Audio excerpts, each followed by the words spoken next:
Divorce papers नाही आहेत ना तुझ्याकडे? मग हे काय आहे?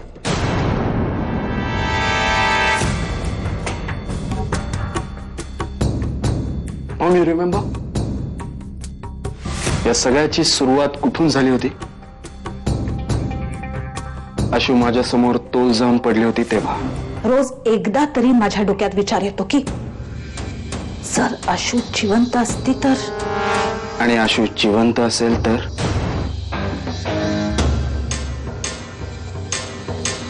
Are you fine? Do you know what you're saying? Yes, Mom. I know exactly what I'm saying.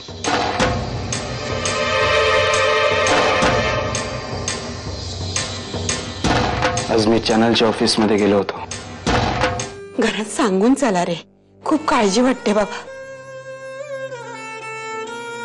आणि लगेच घरी यायचं सोडून वकिलाकडे कशाला गेला? कारण तो जय तिथे आला आणि त्याने तमाशे केले. आता प्लीज बाकीचं नंतर सांगितलं तर चालेल का? खूप दमलोय आम्ही. हात पाय धुवून घ्या आणि जेवण घ्या. आजी, मी सगळ्यांना जेवायला वाढायला घेऊ का? शमिका,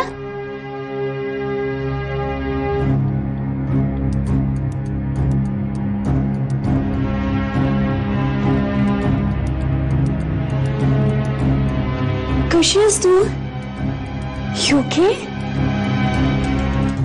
मी ठीक आहे, पण तू इथे कशी? मी अगं असं का म्हणतेस? तीच तर सकाळपासून माझ्या सोबत आहे. हो, पण हे साडी वगैरे ते नवरात आहे ना.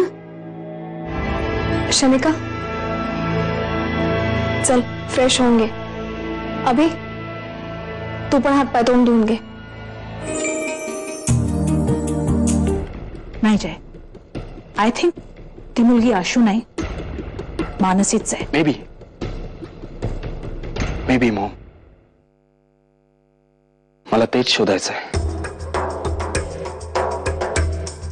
आणि ती आशू असेल ना,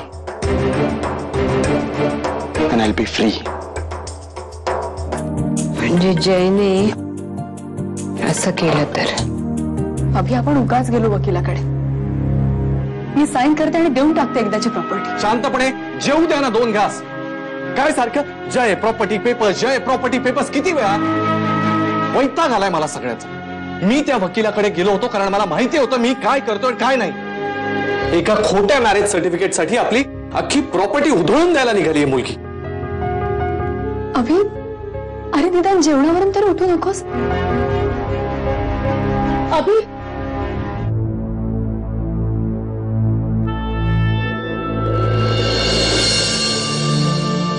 अभि, असं जेवणावरून उठून यायचं नसतं रे.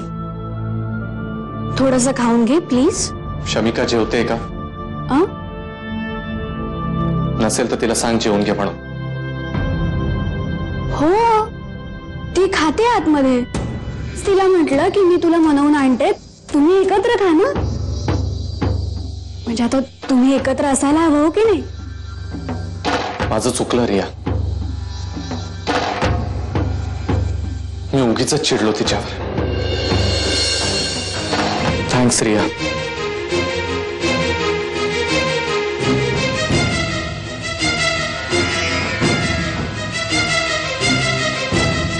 डॅम इट, यांच्यात कधीच कोणी गैरसमज क्रिएट करू शकत नाही का?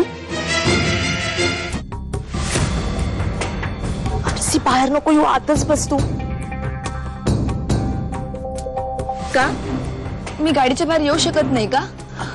मग कशाला आणलं मला घराबाहेर? घरातून गाडी, गाडीतून घर, हे काय लाईफ आहे का? बेटा माझं थोडंस ऐक प्लीज. आत बस.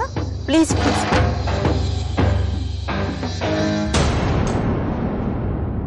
माझी प्रियाला